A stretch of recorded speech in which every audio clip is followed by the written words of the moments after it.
Hormonální regulace menstruačního cyklu. Takže tohoto povídání si načneme pohledem na to, jak se nám koncentrace jednotlivých hormonů mění v průběhu celého menstruačního cyklu. Na tomto prvním grafu můžeme vidět, jak se nám mění koncentrace hormonů tvořených v hypofýze. A na tomto druhém vidíme hormony tvořené v samotných vaječnících.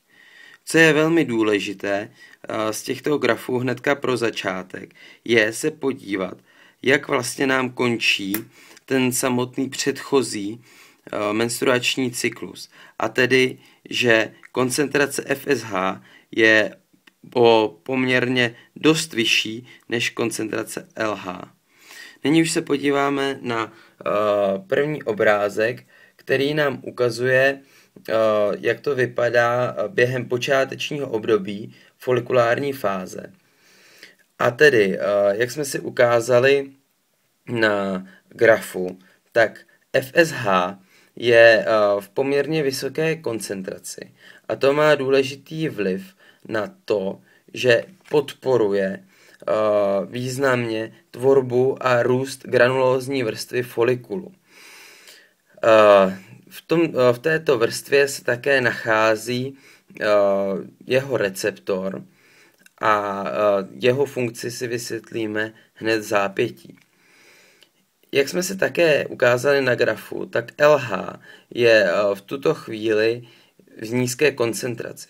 Ovšem jeho koncentrace stačí, aby stimulovala své receptory, které se nacházejí v tékální vrstvě. A ty jsou důležité z toho důvodu, že podporují tvorbu enzymů, které tvoří androgeny. A tato nízká koncentrace LH v tuto chvíli stačí pro dostatečnou tvorbu androgenů. Tyto androgeny potom dále vcestují do granulózní vrstvy. A teď si řekneme, na co je důležitá ta vazba FSH na svůj receptor. Ta umožňuje tvorbu enzymu aromatázy, která pomáhá přeměňovat androgeny na estrogeny. V tuto chvíli je také ještě důležité si uvědomit další záležitost.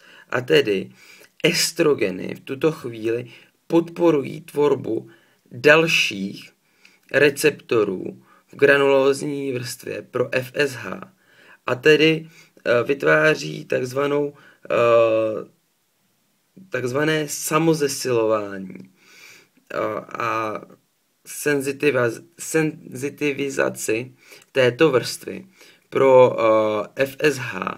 A tím tedy, jak si ukážeme za chvíli, velmi ovlivňují to, který folikul bude mít největší množství estrogenů.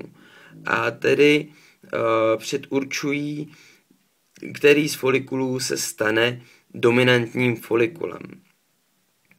Teď už se dostáváme k obrázku, který nám ukazuje střední část folikulární fáze. A na tomto obrázku je nejzásadnější si všimnout negativních zpětných vazeb, které nám vedou od inhibinů a také od samotných estrogenů k tvorbě jak FSH, tak LH. Tyto negativní vazby v tuto chvíli, tyto dva hypofyzární hormony udržují na velmi nízké koncentraci. Ovšem v zápětí dochází k další změně ve folikulu, a tedy k tvorbě nových receptorů. Jsou to nové receptory pro LH, ovšem nejsou umístěny v tékální vrstvě jako ty receptory, které umožní tvorbu androgenů, ale jsou umístěny ve vrstvě granulózní a tvoří progesterony. A většina z těchto progesteronů ovšem je přenesena opět zpátky nahoru do té vrstvy tékální. A díky tomu potenciují čím dál tím vyšší tvorbu těch androgenů. A jak jsme si vysvětlili u první fáze, zde se nám projeví právě důležitost té senzitivizace vůči FSH, protože definitivní folikul, který má dostatečný počet těchto receptorů pro FSH, je schopen tyto androgeny plně přetvořit na estrogeny a tím v podstatě kladně ovlivňovat celý vývoj daného folikulu. Ovšem folikuly, které tyto receptory nemají vyvinuty v takovém množství, tak se v nich začíná tvořit větší množství androgenů a ty poté podléhají apoptóze. Když se podíváme, tak estrogeny nám v této pozdní folikulární fázi kladně ovlivňují především tvorbu LH, které je velmi důležité pro ovulaci. To si ukážeme opět na grafu průběhu koncentrací. A tedy to se nacházíme v tuto chvíli. A pokud dosáhne pík LH dostatečné hodnoty, tak dochází k samotné ovulaci a uvolnění vajíčka z folikulu a je možné jeho oplození.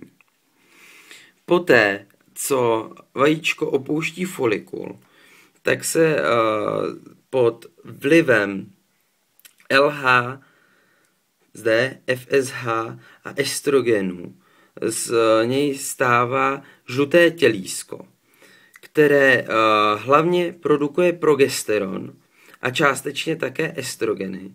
To si opět můžeme ukázat na tomto grafu, kde, jak vidíme, zde se nacházíme ve luteální fázi a progesterony jsou opravdu vysoce produkovány žlutým tělískem. Ovšem, postupem času a díky zpětné vazbě, kterou si zase ukážeme na obrázku, díky zpětné vazbě z estrogenů a progesteronů, dochází ke snižování FSH a snižování LH a tedy k postupné ztrátě funkce žlutého tělíska.